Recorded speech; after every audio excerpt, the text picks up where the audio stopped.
Hi friends, welcome to our channel Ravali talks. ఈ video వచ్చేసి అయితే వెనస్డే రోజు వ్లాగ్. ఇది నాకు ట్యూస్డే ఈవినింగ్ నుండి అయితే మమ్స్ స్టార్ట్ అయినాయి గౌద బిళ్ళలు.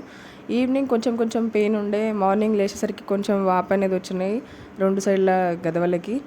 తర్వాత ఇక ఆ పెయిన్ వల్ల అయితే నేను వ్లాగ్స్ కానీ వీడియోస్ కానీ అప్లోడ్ చేయలేదు, షార్ట్స్ కూడా అప్లోడ్ చేయలేదు. ఇక ఆ పెయిన్తో నాకు వీడియోది కొంచెం చిన్న క్లిప్స్ తీసినా కానీ మళ్ళీ అది ఎడిటింగ్ చేయడానికి కూడా ఓపిక లేకుండే ఆ నొప్పి వల్ల. కొంచెం ఒక గంట సేపు వస్తే ఇంకో గంట కొంచెం రిలీఫ్గా ఉండే, ఎక్కువ రెస్ట్ తీసుకుంటే తొందరగా కవర్ అయిపోతుంది కదా అని చెప్పేసి అయితే వీడియో ఒక 4-5 డేస్ అయితే వీడియో ఏం అప్లోడ్ చేయలేదు. Sorry for the delay. Next ఉండైతే ఇప్పుడు కంటిన్యూగా వీడియోస్ అనేది వస్తాయి, డైలీ వ్లాగ్స్.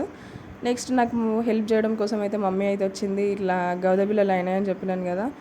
నెక్స్ట్ లంచ్ కోసం అయితే బీరకాయ కర్రీ అయితే చేస్తున్నా. రొటీన్ అందరు చేసే కర్రీయే, అందుకే నేను కంప్లీట్గా మొత్తం ఫుల్ వీడియో అయితే ఏం పెట్టలేదు. ఆల్రెడీ అందరు చేస్తారు కదా, అందులో కొత్త ఏం లేదు. కర్రీ అయితే అయిపోయింది, దాంట్లో కొత్తిమీర వేసి అయితే ఫైనల్గా దించేసిన. నెక్స్ట్ వీళ్ళకి హాఫ్ డే స్కూల్ కదా, అయితే వీళ్ళ స్కూల్లో 10th సెంటర్ ఉండడం వల్ల ఆఫ్టర్నూన్ అయితే స్కూల్ ఉంది 1 to 5. నెక్స్ట్ మా చిన్నోడిగా నిద్ర టైం అయింది, వాడిది నిద్రపోతుంటే లేపి పొమ్మని చెప్తే వాడు ఏడుస్తున్నాడు పోను అని చెప్పేసి. ఆ రోజు నవీన్ డ్యూటీకి వెళ్ళి ఉండే, ఆఫ్టర్నూన్ మా డాడీ వచ్చి పిల్లని స్కూల్లో డ్రాప్ చేసి అయితే వెళ్ళిపోయిండు. మళ్ళీ నెక్స్ట్ డేకి అయితే ఇంకా కొంచెం ఎక్కువ వాపే వచ్చింది. మా మమ్మీ అయితే అది పూతగంధం అని చెప్పేసి బియ్యం నానబెట్టి దాంట్లో పసుపు వేసి అదైతే పెట్టింది, కానీ దానివల్ల కూడా ఏమైతే ఎక్కువ యూజ్ అనిపించలేదు. ప్లీజ్ సబ్స్క్రైబ్ చేయండి రవలి టాక్స్.